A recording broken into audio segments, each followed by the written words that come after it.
sent an email today which said we're going to do leadership today for the most part and markets on Wednesday, as we had a short last week, so we're putting them together in that way.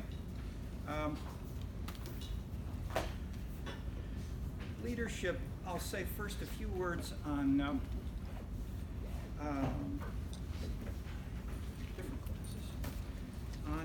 On the readings, and then some more general remarks linking them to broader themes.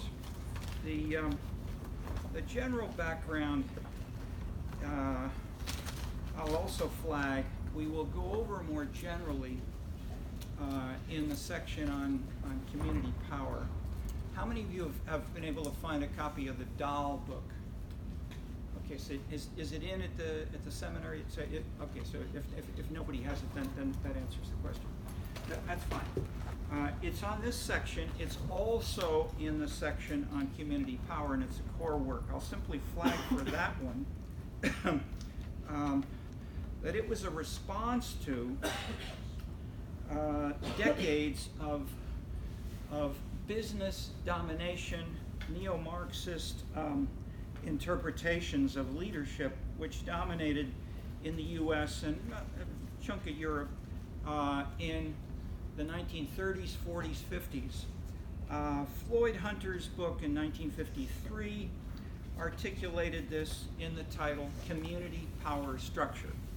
And his answer of where is the power, he would present in terms of linkages among key individuals who could, if these were different individuals, he then asked them to choose, who do you turn to? Who's most important here in Atlanta? And if lots of people chose this person, and then number two was someone else, he said, this is the power elite. That was called the reputational approach, and we'll talk about that more in that section. But the bottom line was that he described names of persons. They were predominantly business leaders, a few professionals like lawyers, but bankers, developers, and the like. And this for him was the main answer. He'd been a student here at the SSA. And he then went to Atlanta, was practicing in social work and related issues. He disliked the leadership. He started writing a book. I was at a couple of conferences with him. He started writing a book about Atlanta and how it was led, and he decided it was too scholarly, threw it in the garbage pail, said, I'm going to write a bestseller. So he did. So he has almost no citation to Marx, but Marx is there, but it's got scandal, emotion, etc., and was a major bestseller. There were 166 case studies of community power and leadership through the 50s, through the 70s, roughly. Continued on after that, but those 166 predominantly followed Hunter. In the end of that period, Robert Dahl started his study of New Haven with Yale grad students in political science, and so we'll go into the specifics more, but the quick point was this was a strong challenge, a powerful challenge to Hunter. And so Hunter's story was business leadership, domination in a general manner. Dahl came back and said, how does this work specifically? Who does what to make these things happen? And so they studied what they called issue areas using what was, in contrast, a decisional approach. They reconstructed decisions. They then tried to link these to a little bit to outputs, but they didn't focus very much on specific policy outputs. Nevertheless, they were in areas like school board, mayoral election, urban development. The differences were then fought over very actively for 10 or 15 years, and they continue in various ways today. But I'll leave some of that for a later review, which shows how these things are still important in contemporary discussions in distinctive ways. What I'll flag is that if you can get a copy of the Dahl book, either for this section now or leading into the next, is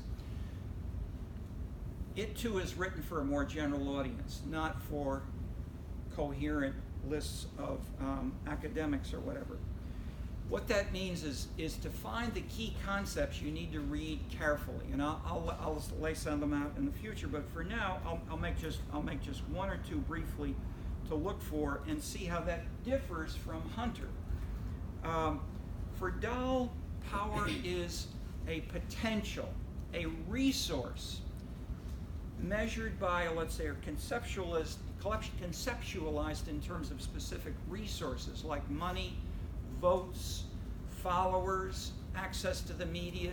Those things may be mobilized or they may not be mobilized, just like votes. And we know local election turnouts are maybe 20-30% across the U.S. For school boards or special areas, they're small. For hot mayoral elections, they can jump up. But that potential that if you get people mad, they can mobilize and come out, maybe through political parties, through civic groups, through the media, through friends, that changes the dynamics of how decisions are made in the sense that citizens are there, and if the leaders do something which violates the norms of citizens too much, they can be kicked out. And this has happened in many cities. Mayors, governors have been nationally. Richard Nixon resigned. We see what's happening right now with Trump. That is, the point of Dahl is that these are not what later has been called a zero-sum game. It's not as if we have a fixed amount of activation and power shown just by lines. The amount of engagement, decision involvement, participation in the political system is highly variable. It can be loose and easy and more comfortable, measured by things like turnout, the amount of money which people spend in campaigns, how much advisors will say you've got to spend at least $2 million if you want to do this, etc. And in this way, how these things change, how you go from low engagement to lots of buzz, we will talk about as we continue on, but we've tried to make buzz into a social science concept, extending these kinds of things which you have with Dahl and resources and mobilization. So political mobilization is the more neutral, longer used term. The arts can make a big difference. Slogans that really matter. When Harold Washington was running for mayor in Chicago, people would stop, and the traditional Irish leadership had said, blacks don't vote, they only deserve, they only have a 20% turnout, we're only going to give them 20% of the jobs that other people would get in the same ward based on the low turnout. And that was not, so it's not racism, it's Chicago politics, clientelism. Okay. The activists, Dorothy Tillman, Jesse Jackson, said, we can change this. So they got a hot candidate, the leading African-American, Harold Washington. They then mobilized in the streets, and they stopped traffic on streets like King Drive, and they would shout, sing, so forth, come alive, October 5! Come alive, October 5, man! So with the cars stopped there, they'd have this kind of discussion. Are you registered? You coming out, man? Let's go. We can sign you up right here. And so with cars in the street, with this, all kinds of stuff like this was done. There was a sense of excitement. Buzz was generated fantastically. They illustrated how you can really mobilize. Turnout went from 20 or so percent to roughly just below 90%. And Harold Washington won, beating the two Irish Catholics who divided the Catholic vote. Okay, so lots of potential, which that example illustrates very powerfully. The kinds of stuff that are going on in Hong Kong, in the Middle East, and other locations today, in the sense of mobilizing buzz, street demonstration, some violence, maybe not, etc. Okay, let me push on with one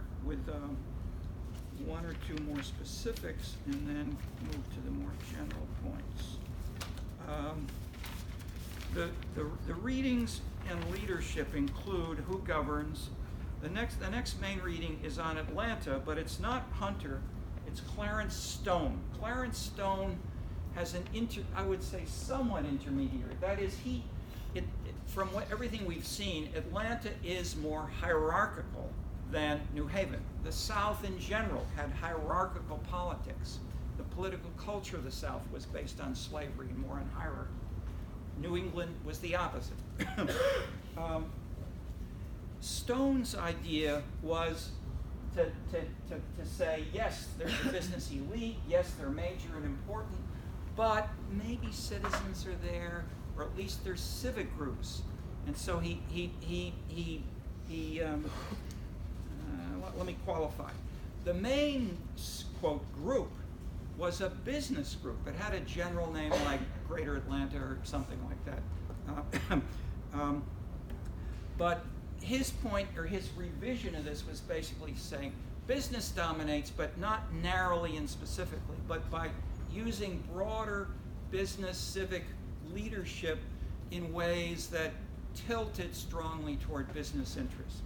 Okay, so how much that has happened, then he goes into some specifics on individual decisions, which is closer to Dahl's method.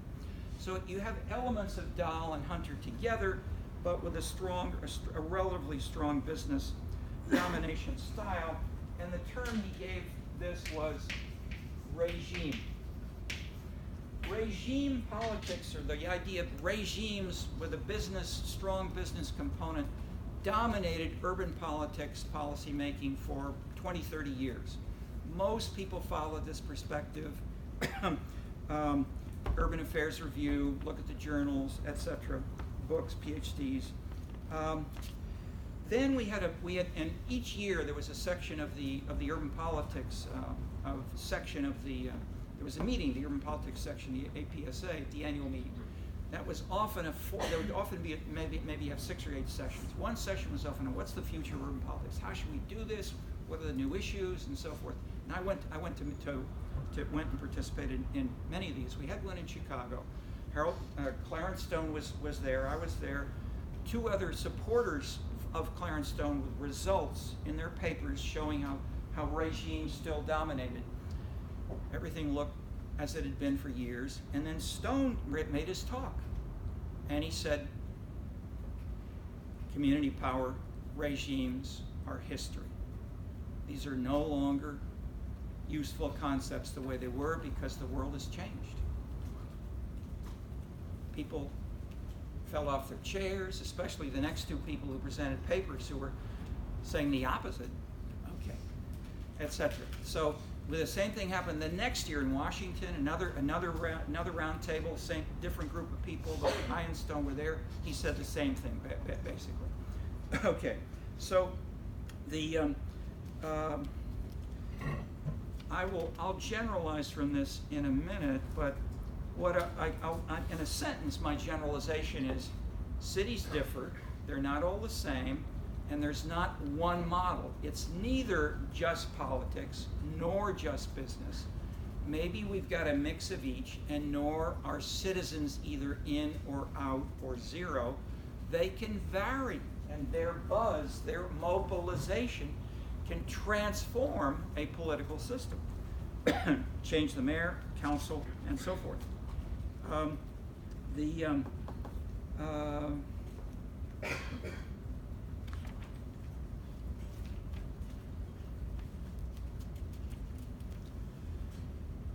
This is the visible hand of business, if you will, strong, visible, dynamic leadership, which can be contrasted with a sort of invisible hand, or not that it's hidden so much as there may be rules of the game such as capitalism may be a way of thinking, socialism may be a way of thinking, which leads you to different kinds of decisions, even if you don't have a specific leader saying, do this. This kind of view links then ideas and ideology and party programs with the names of actors. So rather than just saying, he's a businessman, therefore he does this, because we then got critiques or case studies of people like Mark Baldassari, who studied Lake Tahoe, California, where the business leadership agreed with the majority of the civic groups that Lake Tahoe environmental beauty should be preserved. We should not have businesses or commercial activities near the beach, near the lake, et cetera, et cetera. So the point of that simple example is businesses do things which are unpredictable based on the fact that their name is business. let's say not always so clear. One way of bringing this closer together was answered by people following an ideological perspective of this kind of classification. Althusser, Adorno, Foucault, Bourdieu, Gramsci, Gaventa, these were the French, German, Italian theorists who basically said capitalism is a way of thinking. It's not just what business people do. And so this is elements of this we'll address as we go on, and we go into it more in other courses in a lot more detail. Okay. The same holds, of course, if we apply this question not only to business but to Greens, to women, to African Americans, to Italians. Are those labels enough? Or do they really tell you people's policies, or are they simply telling you something which might have helped them, might or might not have helped them get elected? And we'll talk about that as we go on with more cases. The second kind of theory of political leadership involves more explicitly parties and elections. This is the classic from electoral behavior, political behavior. And one key related theme to this kind of background was, Marx, was class, and that people would vote elites versus the followers, or capitalists versus the proletarians was the background for that. There was a debate which went on over this for 10, 15 years. I'm going to skip over some of that for now, but I'll simply make the point that elections and voters can be looked at in terms of the classic. I mean, the strong versions and the strong names are Anthony Downs, in Economic Theory of Democracy, where he said we can analyze the clear workings of democracy if we follow a classic economic approach: full information, freedom of entry. Anybody can run for office, but everybody knows everything. The voters know everything about the leaders know everything about the voters. Okay, if you say that, you leave out all this stuff that Dahl is talking about. And so Dahl came here, he gave some lectures really attacking Downs, because he said this is complete. Dahl said, Downs doesn't understand at all how decisions are actually made. But Downs then led to the public choice tradition, rational choice, so-called tradition, which is one of the, if not the dominant perspective today within political science, really coming from economics, or let's say a narrow reading of economics. However, I'd say that also comes, that kind of conclusion comes too quickly. That is, the brilliance of Downs was that he said, if we make these assumptions, then we get these consequences. But maybe we don't have to. But he said explicitly, what if we change? What if we weaken full information? What if we weaken freedom of entry? Then the parties get weaker, then this could change in this way. So within his book, he laid out not only the model of different assumptions, but how it would change certain of the results if you weaken those. And as you heard me say before, we don't have to say they're assumptions. We can say some cities have more information in some elections and others have less. And we can treat that as a variable and measure it and see how much it changes the way these different causal paths work. And I'll fill in more on that in a second. A related point within this big field is Philip Converse, and his big finding in the 1960s was basically that only about 10% of the citizens have coherent views, coherent only in the narrow, simple measurement sense, that if you ask them almost the same question at the beginning and the end of a questionnaire, like, do you favor unions, or and then at the end, are you a supporter of unions? 90% of the respondents contradict themselves. Okay, that's pretty far from complete information. So Converse says, okay, even if we assume these 10% are consistent, maybe articulate, at least consistent enough to say the same thing twice, to answer the same thing within 15, 20 minutes.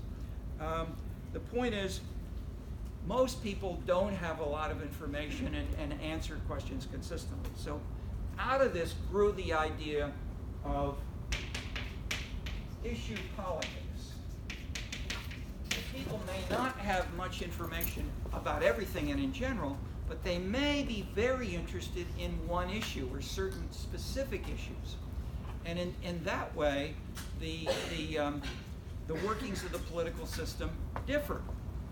The most visible example of this was that when someone was thinking about running for president around 2014, 15, 16, people said, well, it takes many hundreds of millions of dollars if you want to be president of the United States. And this poor guy named Trump he had that, but he didn't want to spend it. What did he do? He used Twitter. Twitter tweets are issue politics carried to a wild extreme. People had been doing this for a long time, and so many people then point out, what he said yesterday has no relationship to today. The tweets are inconsistent, but that is inherent in issue politics. It doesn't have to be that way, and leaders in different cities and different political systems, from China to France, will vary, and we can measure the degree of issue specificity and the degree of consistency across issues by looking at voting patterns, questionnaires, and so forth. But the point is, these are not fixed. These are variable processes involving business, leadership, citizens, and how citizens may be mobilized through political parties and elections.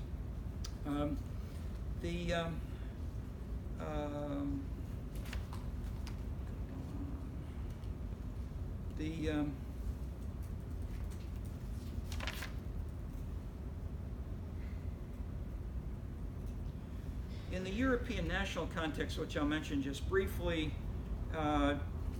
as it's potentially influencing everything elsewhere, is not to think of just party names. That is, we had relatively stable left and right parties at some periods of time, more in the English and U.S. But given that you had more diverse party combinations and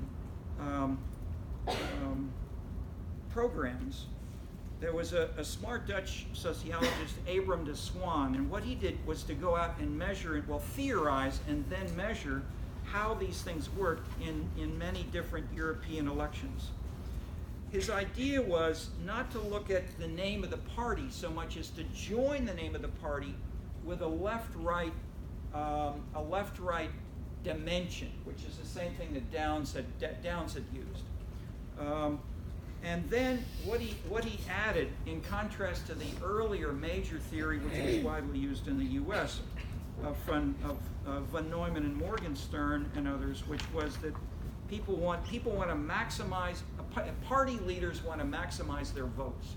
So they will create a minimal winning coalition. That is, you'll try to You'll add those issues that might get unions or environmentalists or women to join with you, and you'll only add those things that seem to build you a minimal winning coalition within your party.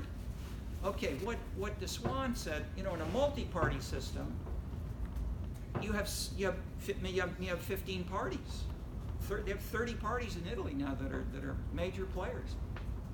So the idea is you try to create, and here's his concept, a minimal range theory.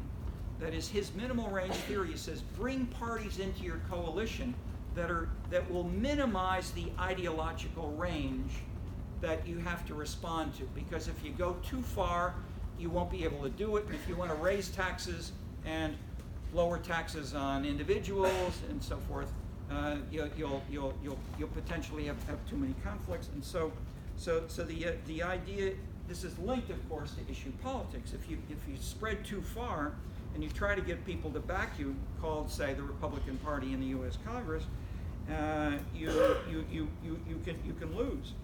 So okay.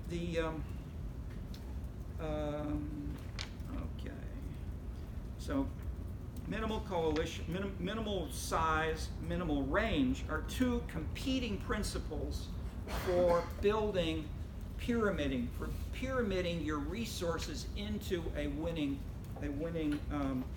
coalition package. These are ideas which Dahl has elaborated. Some of these other folks I'm mentioning. I'll mention then briefly again what I used last term. Someone said, "What's that word you were talking about?" Okay, the words you know are corruption, patronage. They are in the press all the time with a strong normative, moralistic overtone. The more social scientific term is clientelism. And you can talk about clients, supporters, patrons, and patron-client relations. And if you talk and write about Italian or Irish or Russian traditional politics or Chinese traditional politics, for most of the world, this is politics. This is what people have done for centuries. Okay. And the best place in the world to study it, and let's say the best place in the U.S. to study it is Chicago. This was Chicago politics until Harold Washington, basically. Harold Washington, he ran for mayor twice. He lost twice. During his campaign, Bill Grimshaw, who I was doing the oral history with, wrote a speech which said something about reform. And when he started talking about that, the crowd got excited and cheered him on. So after he said, "Bill, let's add this reform to my speeches." That's how he became a reformer. So he went from old style clientelism through Downesian. Another label for Downesian is like Machiavelli is, first thing you want to do is win the election. After that, you can change your programs. Okay, so Harold Washington in that sense became a reformer. It's not just it wasn't because his face was black or because he came from a Protestant background. He wanted to win the election. Okay, we have a paper further down the list on that. Okay, this leads to the third big sort of classification. We think first of leadership like business. We think second of parties and citizens. The third is how do you join the citizens with the leaders to generate support, elections, or maybe policies. And one thing which people talk about is primordial social backgrounds, such as women, African Americans. This was termed political correctness in the 1990s, stressing more strict egalitarianism, that one should treat all people equally, build a so-called level playing field. This is the Scandinavian universalistic model where one's social background does not make any difference. The earlier ideal was the British Victorian model of the late 19th century.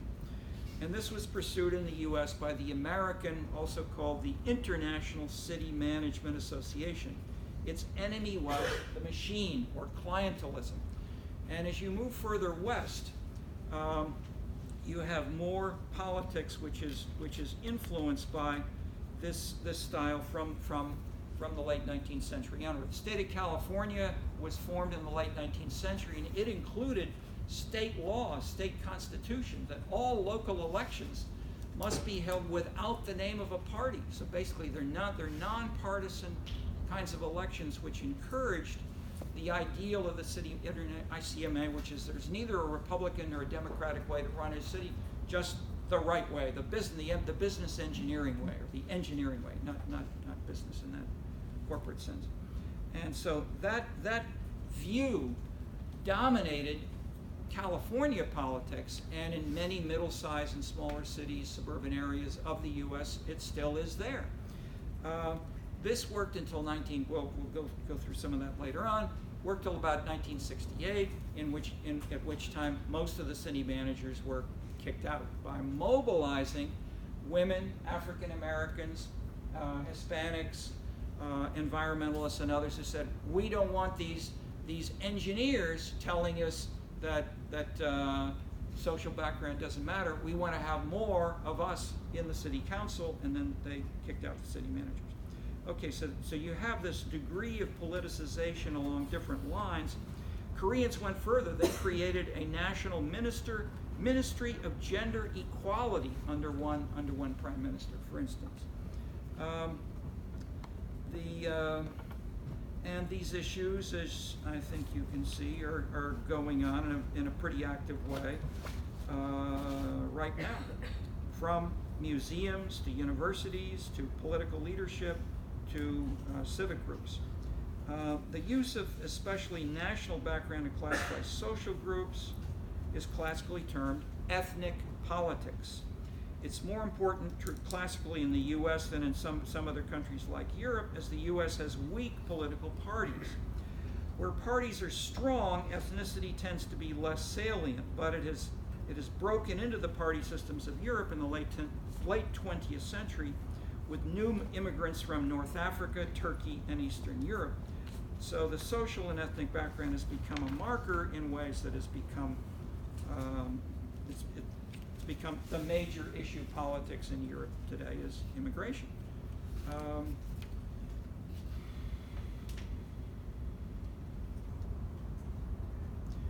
So we have then different conceptions of acculturation, assimilation, hybridization, multiculturalism. Each of these labels imply different sorts of degrees of giving up your values if you came from Italy or Poland when you come to Ohio, or not, and different, and these have changed over time in different locations. You have countries like Japan today, where until very recently they had basically no immigrants. Don't have any immigration problems or acculturation because almost everybody's Japanese. Japanese are now letting in a few people as they have a very low birth rate. But the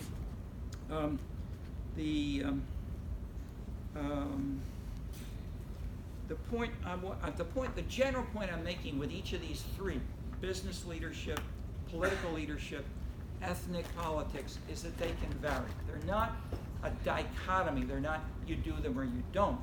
It's a question of how much and how you combine them with other things. That's the general point of the course. That many of these models, these are all smart people who developed them. They're not simply right or wrong, but they vary. And where and why they make more of a difference is what I'm suggesting. We can theorize and build better models by looking at how the pieces come together.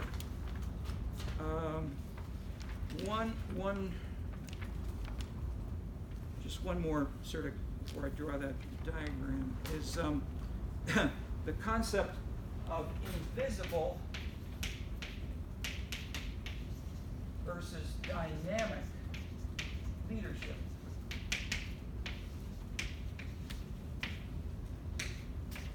Invisible start with dynamic, is the businessman is an active member of the city council. He follows his business interests. He's in the rock salt business. He wants a contract from the city to buy rock salt from his company. He gets the contract. He's happy. That's simple, visible, dynamic leadership combined with clientelism in this example. Second is invisible leadership, where you cannot see, and maybe the individual is not doing anything actively to promote interests, whether they're business, ethnic, citizen, neighborhood, or whatever. And in that way, we may have leadership either, let's say, I'll show you how we can now try to capture some of this. How can we think about it conceptually? How can we measure it? And I'll illustrate this with the third reading on the reading list, which is Clark and Ferguson, called City Money. We despite the title, it was much bigger than City Money. We tried to bring a new model of how the policy making worked. And so let me introduce it with a diagram which says what I've just been elaborating. Many different things work in different cities. So rather than studying one city and say there's one model of how everything works, we ought to build a model of a political system which includes political leadership, which may be business or ethnic or party or something else. These may be political officials. They may be business or other officials in different combinations. And then the degree of, let's say, party and civic activities. That is how strong the parties are. These vary hugely from China, where North Korea, where you've got a strong party with a clear, coherent program in the past, at least, that is, it was critical. But where you have party congresses, at least through the 20th century, the Communist Party congresses of Russia, China were major in formulating serious 5-year plans, etc. Okay, so the degree of these kinds of coherence, in turn, can lead to different sorts of policy outputs. Policy outputs were ignored in a lot of the community power discussion, especially Hunter. Hunter said, who's powerful? Business. But he didn't say, how do you know? I mean, what do business leaders do that make them, that show that they're powerful? Are they really being powerful, or are they just sitting there and people think they're important? So tracing these leader patterns to different kinds of policy outputs is important. I'll just leave as and say basically what we did. We did the book which grew out of the 1975 New York fiscal crisis, 75, 78 New York fiscal crisis. And cities, and this really marked the end of the slow cumulative growth of budgets in U.S. government, national, local, state. And the same thing was happening roughly in these same years in Western Europe, Eastern Europe, and China. China was the most dramatic. China fired, basically, 1/3 of its entire national government staff, the whole civil service. Not immediately, it was phased in over a couple of years. But 2 or 3 years later, they said, all right, well this worked fine, saving a whole lot of money, we're doing more programs. Let's now do the same thing for regional and local governments in China. What happened?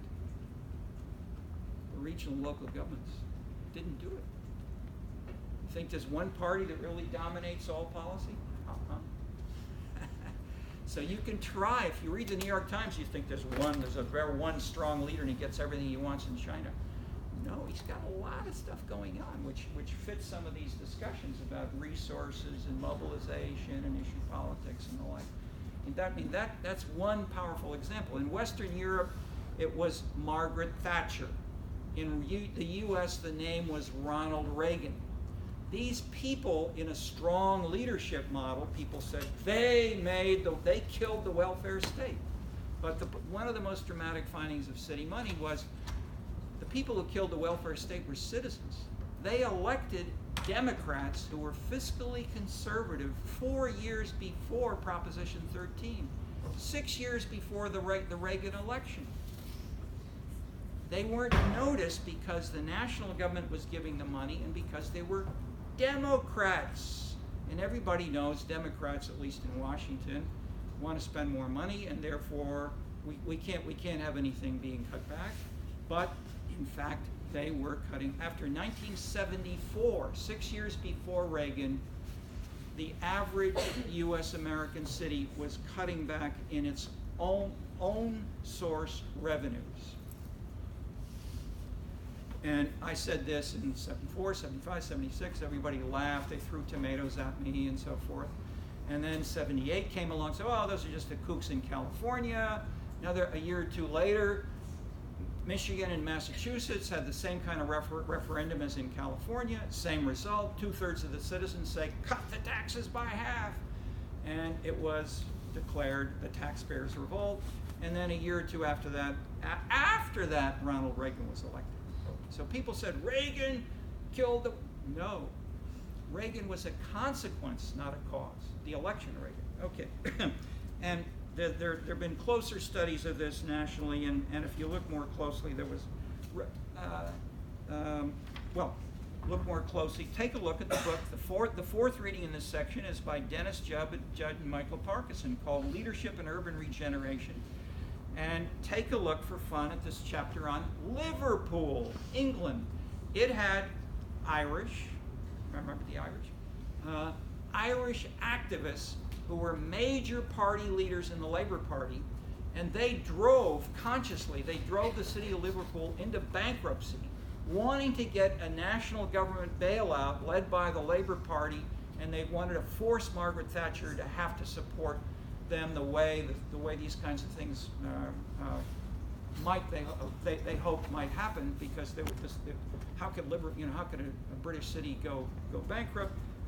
And they basically did it so outrageously that the Liverpool local leaders were kicked out by of the Labour Party by the National Labour Party leaders. Not only was, and then Margaret Thatcher enacted, she managed to get a series of laws passed that try to constrain what local governments could do, and we're in a post-Thatcher situation. But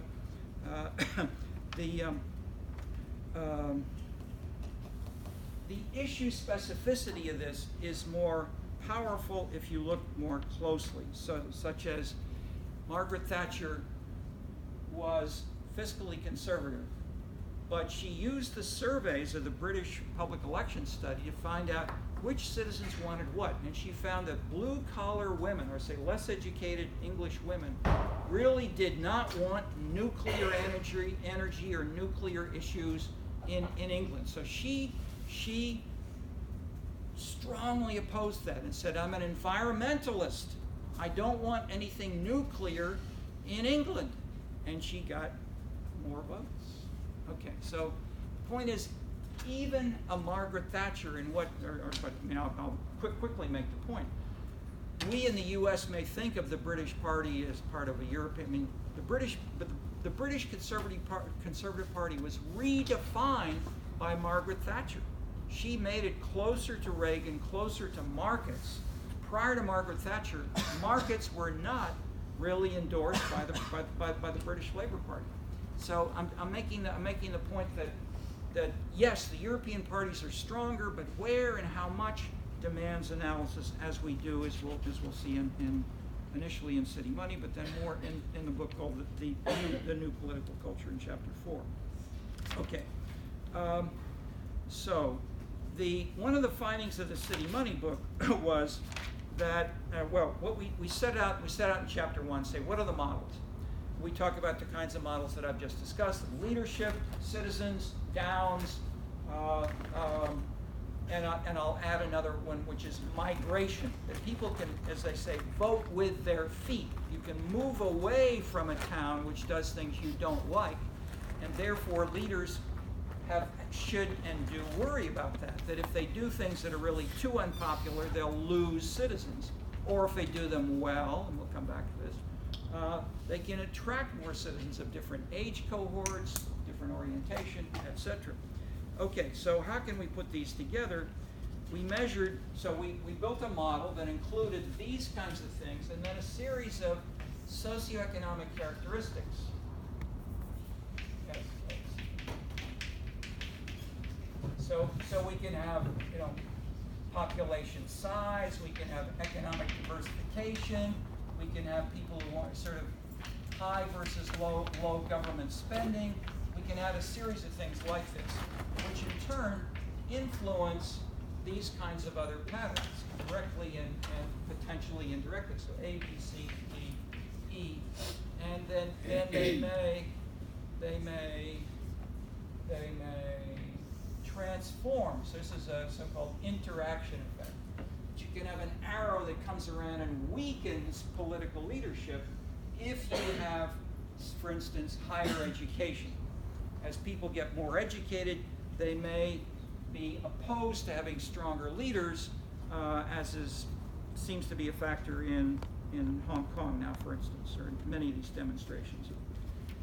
Often have students and highly educated people. Okay.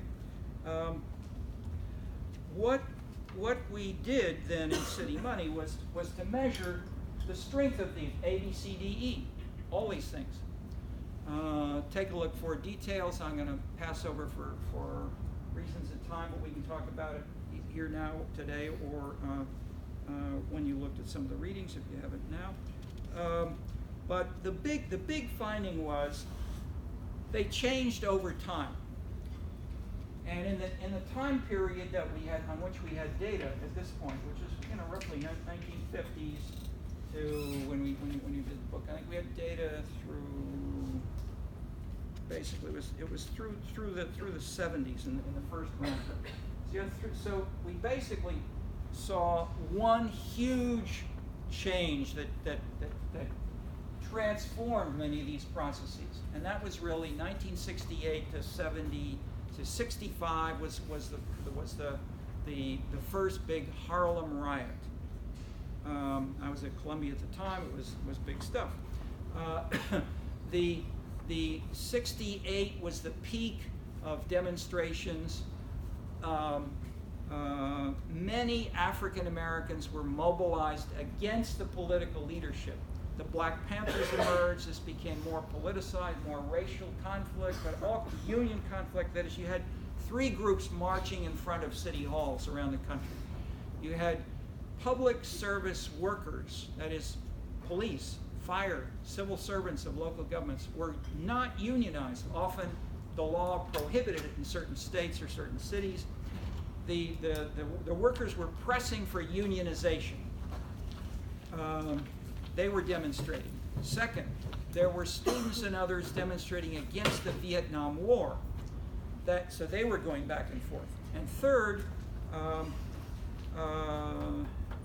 you had students, or you had some environmentalists, but especially students then who were protesting against their leadership within universities. And so in '68 in Paris, Frankfurt, Columbia, Berkeley, these were bigger and more visible and more articulated demonstrations.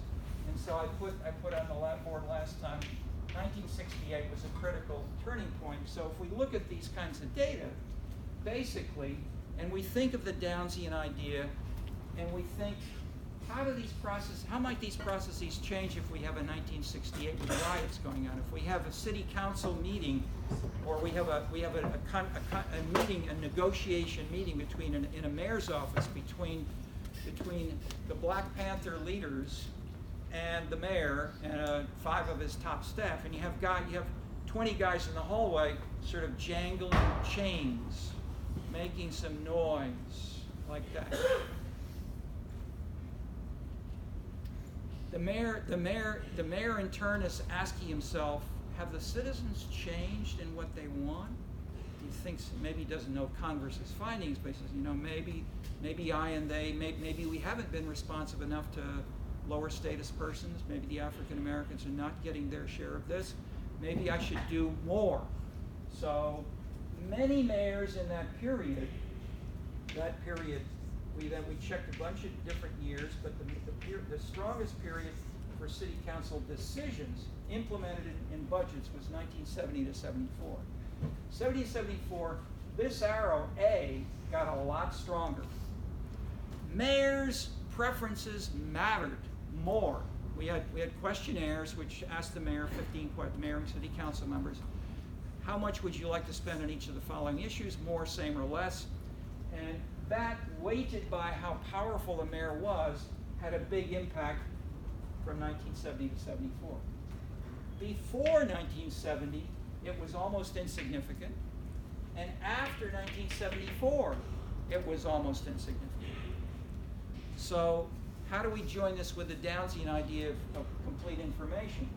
In those years when things were heated up and people like key political leaders making budget decisions didn't really know if they still had the support of the citizens who'd elected them and the civic groups who backed them, and maybe preferences were changing, they basically, on the whole nationally, increased spending.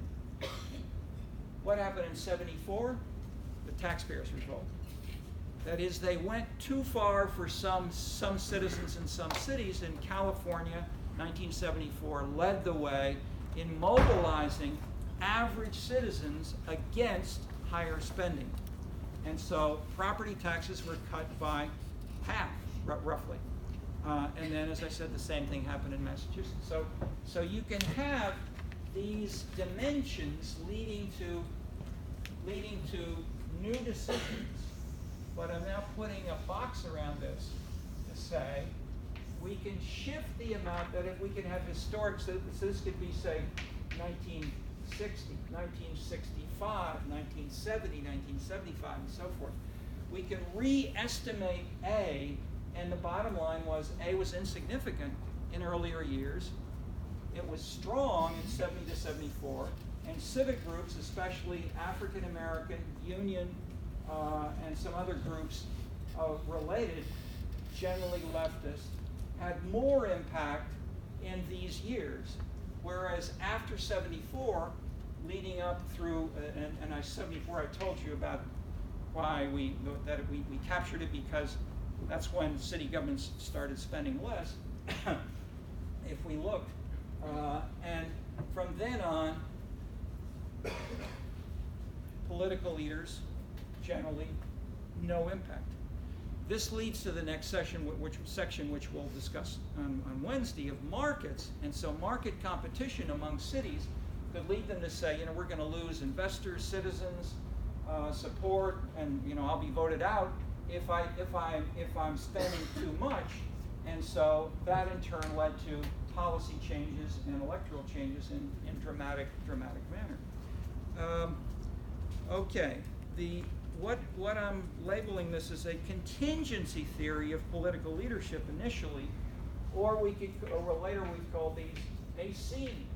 The scene, the political scene, changes, and 68 was a different political scene from what we had before or afterward, and measured with dollars and cents in a very powerful way, and as did the causal modeling of the whole political system change. So the point is, if we can begin to get core elements like this, so we can see how these key variables fit together. We don't assume that A or B or C or D is always the same or always strong. We can say, let's say, why? What is there about a political system?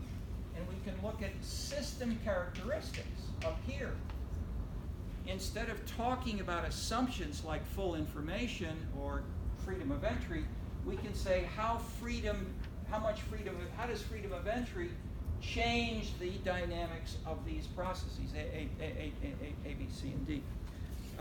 Okay, that's pretty abstract, but basically we've been doing this now for decades with collaborators around the world, and we systematized it initially in some propositions in a book we'll go over later on in the later section. But I'm giving you just enough to say we can study leadership not alone, which is what was done to too great a degree by Hunter. Dahl began to correct it, but we went further by stressing especially policy outputs, looking at concrete decisions, not just what mayors said about them, but what did they do? Did they raise taxes or not? Did they spend more on the poor or not? Did they redistribute income or not? And there are big differences across cities. So the I'll give you two examples, and then we'll have a little video and discussion. One was the rise of environmental politics, sustainability, zoning, holding hearings to try to make environmental impacts more salient, more visible, more integrated, and explicitly discussed. I worked on this with Ed Getz, who just before had worked in the mayoral office of Dianne Feinstein in San Francisco.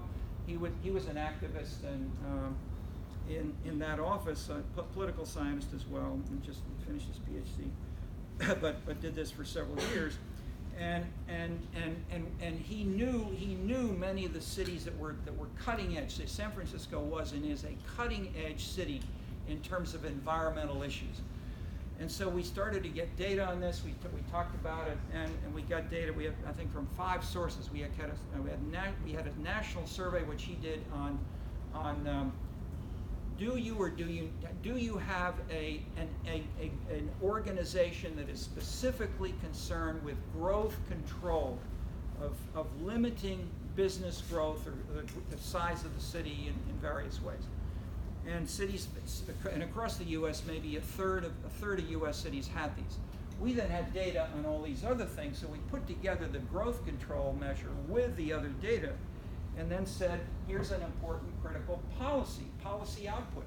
Which cities have this kind of growth control? And then second, why? Which endorse it, which embrace it, which do it, which resist?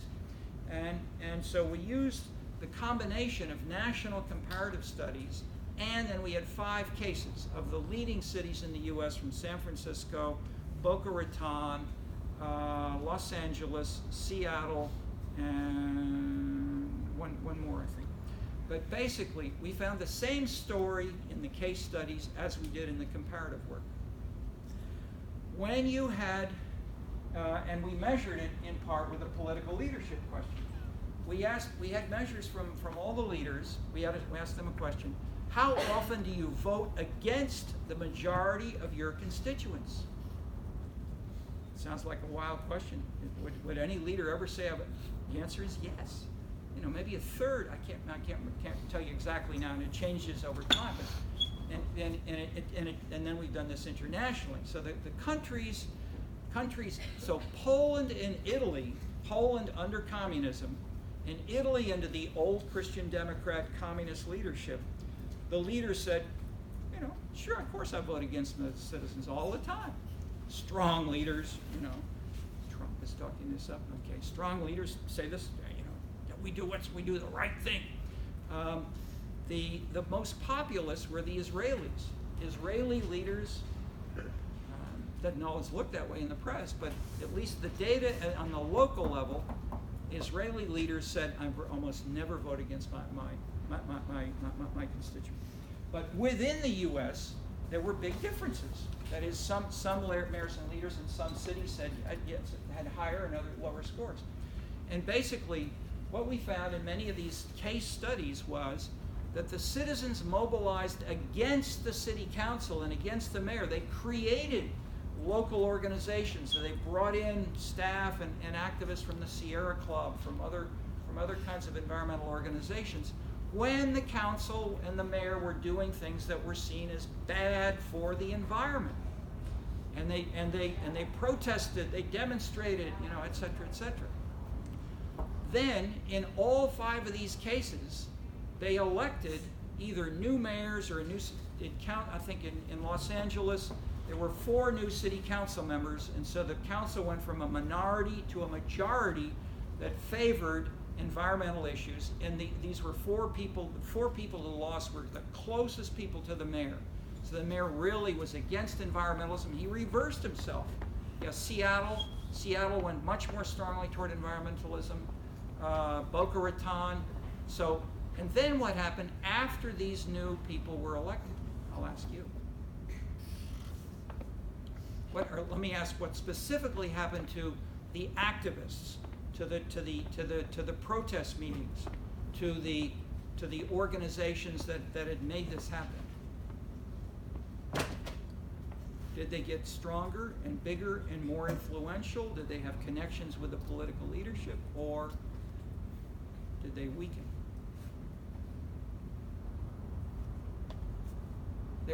There's virtually no literature on this in the social sciences that I could find, and so I didn't know. But we found in all the 5 case studies and in our statistical analysis, they got much weaker. So in that sense, as the citizens got what they wanted, it may be that 4 of those new city council members were activists, members in the Sierra Club, et cetera, but the Sierra Club organization was not so visible after the person was elected. And that happened, they became invisible leaders rather than dynamic leaders. That is the Sierra Club kind of stuff. But this also stresses the contingent aspects of leadership. That is, whether or not these civic groups are more important will depend in part on who they're fighting against. Okay, let me add one more example, then we'll feed in here. In Chicago, in the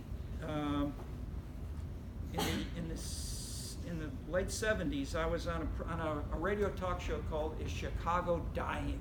People were calling in, "Is Chicago really dying? I mean, we're losing the downtown. People are moving out. Business is going down, etc. Is Chicago really?" I mean, that was a serious concern in those years.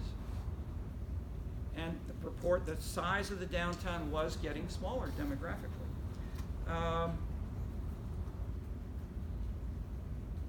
This changed, and we'll talk about some of this as we proceed, but the bottom line was in 1994, 95, I mentioned Chicago had 3 big meetings: the Democratic Party National Convention, the World Cup soccer contest, and a massive blockbuster show at the Art Institute, which showed Chicago's civic and political leaders. This was a global city.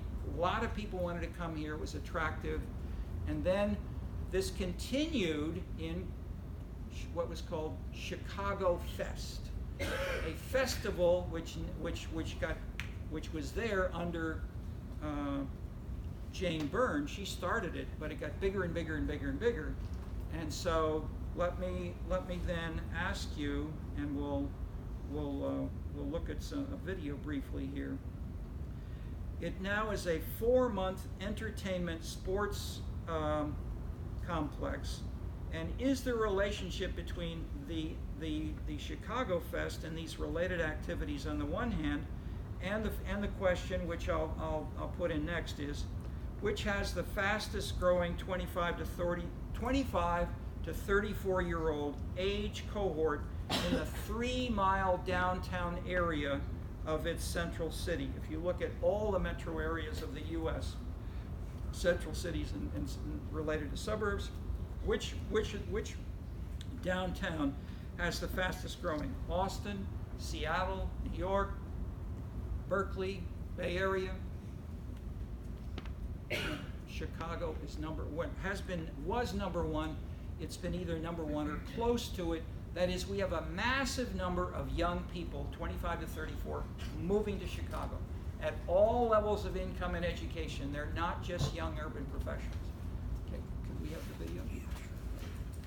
Okay, I'll ask anybody have hypotheses as to And so again, I'm against one factor interpretations. There are many factors, but we can at least look for one or two key things which may be going on, and see how important, and discuss how important they are with other data. But anybody want to, as this is getting started, anybody want to throw out a hypothesis or two? Silence. What made the city go from dying to booming? And Chicago's won lots of prizes as the most.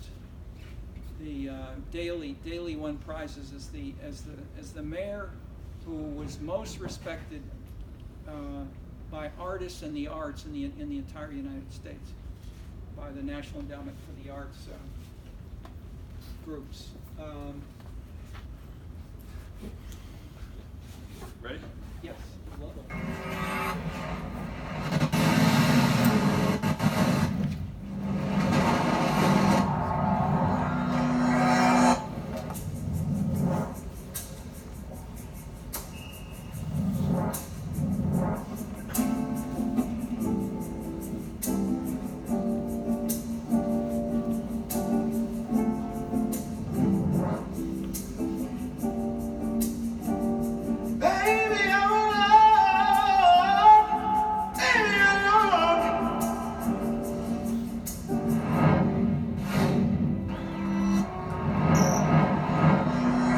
She brushed her teeth, I stayed in bed. She brushed her hair, I scratched my head. I bite my nails, she gets it done, but not the same, not hard to tell. We had grown up a couple years, divided up over ideas. I saw her around once in a while, but not the same, but I can't let her.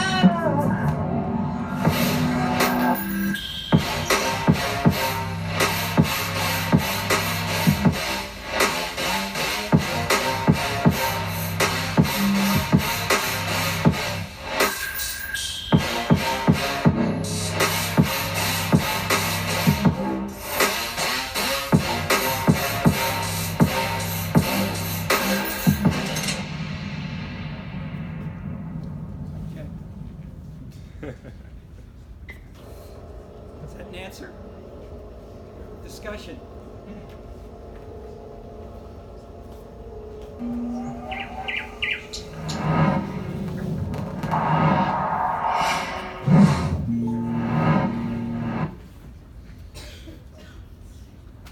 Comments? Questions? Yes. Has Chicago's business sector become more prominent? More what? More prominent, more firms? More. You say more open? Prominent, more Prominent. firms. Ah, okay. Many people are. We're still arguing about that. One answer. One is the prominence of business. The second is, as I'm pointing out here, is which policies are business policies. I'd say I can answer more clearly that the goal of growth, of talking about we want to make the city bigger and with more business activity, more people, that was called the growth machine policy. And that has declined in many cities in Chicago. Jerry Suttles did a book called basically something like The Growth Machine in Chicago, and that book now looks very much out of date.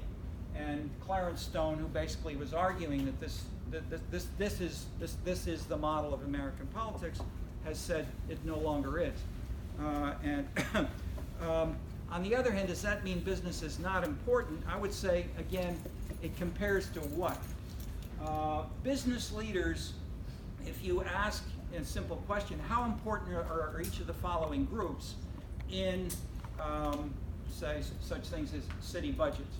How important are business, unions, civic groups, ethnic groups, religious groups, women's groups, gay and lesbian groups, etc. We have measures of all of these for every city in the U.S. as reported by the mayor and council members. Near the top are business leaders, but in general, that is if you take a U.S. national average. But if you look at specific policies and what they do, then it's not so clear. And so that is put differently. If we try to say how important is the business impact on a policy like growth. So when I worked on this with Ed Getz, and many of the bigger abstract theories said business dominates, therefore we do not have environmental controls, and we don't have sustainable policies in the U.S. government because business stuff prohibits it. There's a lot of people who wrote that and said that. If we measured and compared cities in terms of business prominence, the relationship was zero. That is, if you had more business or less business power or potential as measured by that kind of item, it was unrelated to whether or not a city had growth control. So ambivalent results, I would say. And then this is a major issue we've explored internationally. So we have data for Eastern Europe, Western Europe, Korea, Japan, so forth.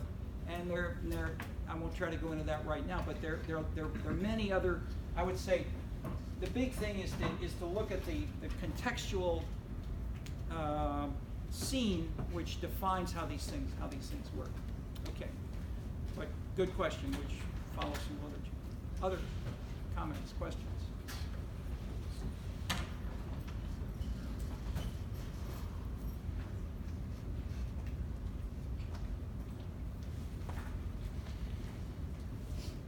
You're looking puzzled.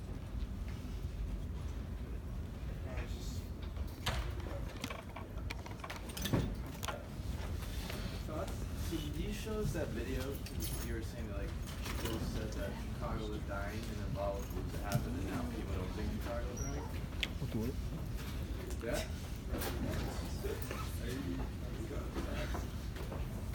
It's what they think. Chicago is number 1 or 2 or 3 in terms of the number of 25 to 34-year-olds who said, I'm moving to Chicago. Party and civic activity. Well, it's like a Look where the arrow's going from D. Yeah. Party and civic actors. We're at the end. We'll have office hours for anybody who wants to talk through. Oh no, it's party activists. Yeah. There are a lot of cities that are going to